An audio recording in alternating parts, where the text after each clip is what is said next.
what is going on? Welcome to another episode of Keeping Score with Leezy. Today, we're going to be talking about the Indiana Pacers. They have become one of my favorite League Pass teams to watch. Being based here in Sacramento, I was a big Halliburton guy. I was a little sad about the trade, but the trade has worked out for both teams. Sabonis is playing great on the Kings. Tyrese Halliburton is playing great on the Pacers. Trades can work for everybody. Just ask LeBron. He recently spoke on the trade and how it's benefited both teams. And Kings are looking at maybe breaking that playoff streak. And right now, the Pacers, they're sitting at the 8th seed in the East, but they were a lot higher this year. They were touching the 3rd or 4th seed. They've fallen off a little bit, but they're still putting up some good numbers. Let's go ahead and break down the Indiana Pacers. So starting off at the top, let's begin with Tyrese Halliburton. He's averaging 20 points, 4 boards, and 10 assists. He's leading the league in assists. At one point during the season, he had 40 assists with 0 turnovers. Never been done. He's been playing great this year. The Indiana Pacers are definitely rebuilding, and they have a great piece in Tyrese Halliburton. As some of you guys might know, I mentioned it before on the channel here. I'm a big Miami Heat fan. The Pacers recently played the Heat, and Tyrese dropped 40 on him, and he hit 10 threes. So for all those people that talked about Tyrese's shot wouldn't translate from college to the pro level, and he's too passive and just a facilitator, he proved that night he can definitely be a scorer. Recently, Wally Szczerbiak out of nowhere took shots at Tyrese Halliburton, calling him a wannabe all-star. Well, anyone averaging 20 and 10 has a good chance to be an all-star, if you ask me, and he's been playing great lately. As I mentioned, Pacers are definitely rebuilding, but they have great pieces on their team. One player that's really caught my eye is Benedict Mathurin. He's looking like he has potential, keyword potential, to be Rookie of the Year. He's averaging 17, 4, and 1.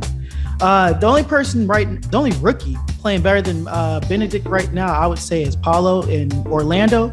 But Benedict is proven he's a problem. He came into the league talking a lot of trash, saying players like LeBron would have to prove that they're the best to him, and he's playing great. They even had a great game earlier this year when they played the Lakers, and he somewhat outperformed LeBron, and their team got the win. It's a great victory. As I said, League Pass Pacers, it was one of my favorite games to watch this season. It was pretty good. Buddy Hield, he's been playing great. He's averaging 17, 4, and 2. Buddy Hield's always been somewhat of a streaky scorer. Right now, he's in the top 10 with hitting threes. He's playing great. He's adapted to his role. He's not the first or second option on the team, but he's a good third. Right now, it's really kind of interesting to see what's going to happen with Buddy. There was talks during the offseason that the Lakers were interested in Buddy and maybe even Miles Turner, who's averaging 16, 7, and 2. Miles Turner was on a podcast, and he mentioned how the Lakers should maybe make that move and make the trade for him. Kind of weird. Seems like tampering to me. Adam Silver, where are you at? Miles Turner, he's playing great this year, and like I said, the Pacers are a legit contender in the East. Now, I'm not saying they're going to knock anybody off in the playoffs, but they're going to be in the playoffs, and they can give a team a run for their money. And it's a large part from their core, and that core includes Miles Turner. It's going to be really interesting to see if the Pacers keep him. It's kind of up in the air with Miles Turner. It's going to be interesting to see what happens with him. Another player that I liked that was also traded last year was Jalen Smith. Jalen Smith is averaging 10, 6, and 1. And on the Phoenix Suns, he didn't get much playing time. On the Indiana Pacers, he's been a force for them. From the games I've watched, he can hit the outside three, which is good. He can get in the paint, get boards. He's a good player. And Phoenix Suns might be a little upset at themselves for letting him go so early. The Suns are having their own troubles right now with DeAndre Ayton. Having a backup plan like Jalen Smith would have been good. Obviously, he's not as good as DeAndre Ayton currently, but he's not bad. He's a big man that can stretch the floor. One person that's kind of got lost in the shuffle in Indiana is Chris Duarte. He's only averaging 9 and 2 right now. He's been out due to some injuries.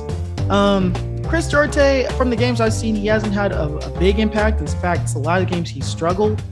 Hopefully going forward, he can get things together. But yeah, that was just a quick video on the Indiana Pacers. Like I said, they're my favorite League Pass team right now.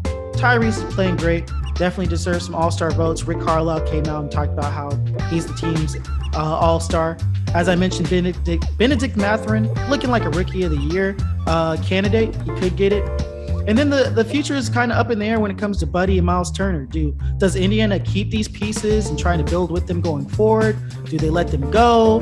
At what point do the Pacers maybe think about tanking? I wouldn't think about it right now. They're playing good. Historically, Pacers have not tried to tank very much, so I don't think that's going to happen. But it's going to be very interesting to see the future of the Indiana Pacers. But that's just my take on it. Let me know what you guys think in the comments. Do you think Tyrese Halliburton is an all-star this year? Do you think Benedict Mathurin could get the Rookie of the Year? Do you think the Pacers are real contenders? Let me know what you think. And if you have a good take, we could even integrate it in the next video. So with that being said, thanks for watching, everybody. Don't forget to like for the algorithm. Don't forget to subscribe. Don't forget to comment. Leave your feedback and let your voice be heard. But with that being said, this has been Keeping Score with Leezy. Have a good one.